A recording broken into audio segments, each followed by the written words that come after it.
மாவட்ட நிர்வாகத்தை ஆளுகின்ற அந்த மாவட்ட ஆட்சித்தலைவரை மிரட்டுறார். சட்ட ஒழுங்கை காக்கக்கூடிய மாவட்டத்தில் சட்ட ஒழுங்கை காக்கக்கூடிய மாவட்ட காவல்துறை கண்காணிப்பாளர் மிரட்டுறார்.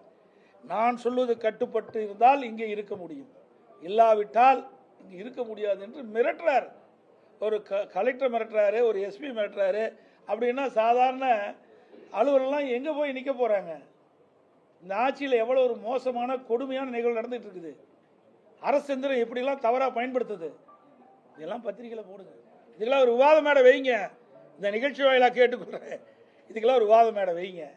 தவறு செய்வதை தட்டி கேட்க வேண்டும்.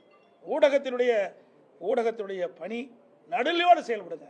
மக்களுக்கு சார்ந்த பிரச்சனை, மக்களை சார்ந்த பிரச்சனை என்ற பொழுது ஊடகத்தில் நீங்கள் வெளிப்படுத்தணும். விவாத மேடையில் இதை வச்சு விவாதிங்க. எங்களை பற்றி விவாதிக்கல, விட்டுருங்க. இனிமேல் என்னதான் விவாதிச்சு என்ன பிரயோஜனம்? எப்போ பார்த்தாலும் 8 வருஷமாக என்னை பற்றி தான் விவாதிக்கிறீங்க.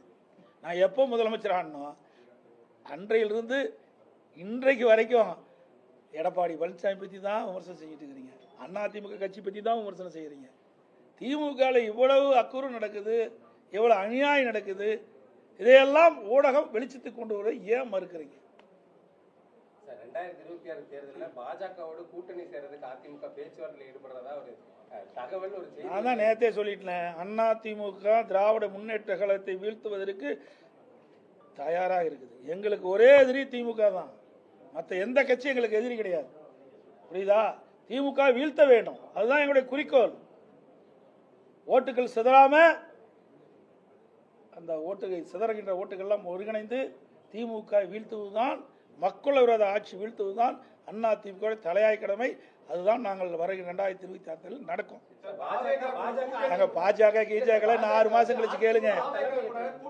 அதாவது எல்லாமே யூகத்தின் அடிப்படையில் கேட்கிற கேள்வி. இதுக்கு என்ன பதில் சொல்ல முடியும்? நாங்க தான் சொல்லிட்டோமே, யாரெல்லாம் அங்க இருக்கிறாங்க, யாரெல்லாம் இங்க இருக்கிறாங்க, எல்லாம் 6 மாசத்துக்கு முன்னால சொல்லப்படும். இது ஒன்றும் மறைச்சிட்டுலாம் செய்ய முடியாது, வெட்ட வெளிச்சமா செய்யப்படும், செயல்படுத்தப்படும். இதுல எந்த ஒரு மாற்று கருத்தும் கிடையாது. தற்போது இதுதான் நிலை. இன்னும் 1 வருஷம் இருக்குதுங்க தேர்தலுக்கு. சீமான் விவகாரத்துல தமிழக காவல்துறை நடந்துகிட்ட விதம், அதே போன்று இந்த சீமான் இந்த விவகாரத்துல எப்படி பாக்குறீங்க? இதெல்லாம் தனிப்பட்டவருடைய நபருடைய கருத்து. இதெல்லாம் வீட்டுல போய் அதாவது தனிப்பட்ட நபருடைய பிரச்சனை. இது பொது வழியிலாம் அவரே சொல்லிட்டாரு, எவ்வளவு அசிங்கப்படுத்துறான்னு சொல்றாருல. இதெல்லாம் நீங்களும் கேட்டு அசிங்கப்படுத்துறீங்க. நானும் ஒரு கட்சியில் பொருள் இருக்கிறேன், அவர் ஒரு கட்சியில் இருக்காரு. தவறான கருத்தெல்லாம் வேண்டாம். இதெல்லாம் இது கேட்குற கேள்வி கேட்க மாட்டேங்கிறீங்க. எந்தெந்த கேள்வி முக்கியமோ, நாட்டு மக்களுக்கு எது முக்கியமோ அதெல்லாம் கேட்க மாட்டேங்கிறீங்க. தேவையில்லாத கேள்வி எழுப்பி அது உங்களுக்கு விறுவிறுப்பான செய்தி வேணும் எங்கள் மூலமா. நாங்கள் தான் கிடைச்சோமா?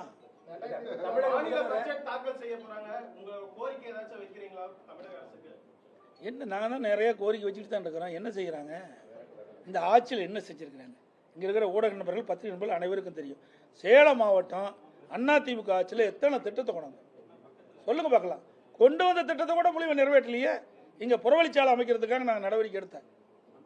ஏன்னா இன்னைக்கு ஆத்தூர் நகரம் வளர்ந்து வருகின்ற நகரம். அந்த நகரத்துக்குள்ள வாகனங்கள் செல்கின்ற பொழுது விபத்துக்குள்ளாகுது, போக்குவரத்து நெரிசல் ஏற்படுது. இதனால் மக்கள் பாதிக்கப்படுறாங்க. அதை கருத்தை புறவழிச்சாலை கொண்டாடுறதுக்காக நாங்கள் திட்டம் தீட்டி எல்லா வேலையும் பண்ணோம். அதை நிறைவேற்றினாங்களா?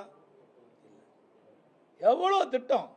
அதே மாதிரி இங்கே இருக்கிற நதி வெஸ்ட் நதி தானே, வெஸ்ட் நதியில் இங்கே ஆத்தூரில் இருக்கிற அந்த அசுத்த நீரெல்லாம் போய் கலக்குது. அதை சுத்தப்படுத்தி விடலான்ட்டு அதுக்கு ஒரு திட்டத்தை உயர்த்தணும். அதையும் கிடப்பில் போட்டாங்க. ஏன்னா வெஸ்ட் நதியில் இந்த நதிநீர் மாசுபடுது. அது மாசுபடாமல் இருக்க இந்த நகரத்திலிருந்து வெளியேறுகின்ற அசுத்த நீர் சுத்தப்படுத்தி அந்த வெஸ்ட் நதியில் விட வேணும். அது ஒரு திட்டம், அதையும் கைவிட்டுட்டாங்க. இப்படி பல திட்டங்கள் அதிமுக ஆட்சியில் கொண்டு வந்த திட்டம்லாம் நிறுத்திட்டாங்க. சேலம் மாவட்டத்தில் நிறைய திட்டங்கள் நாங்கள் கொண்டாந்து நிறைவேற்றிக்கிறோம். 234 தொகுதியிலையும் அதிமுக ஆட்சியில் தான் மக்களுடைய பிரச்சனைக்கு தீர்வு கண்ட ஒரே அரசாங்கம்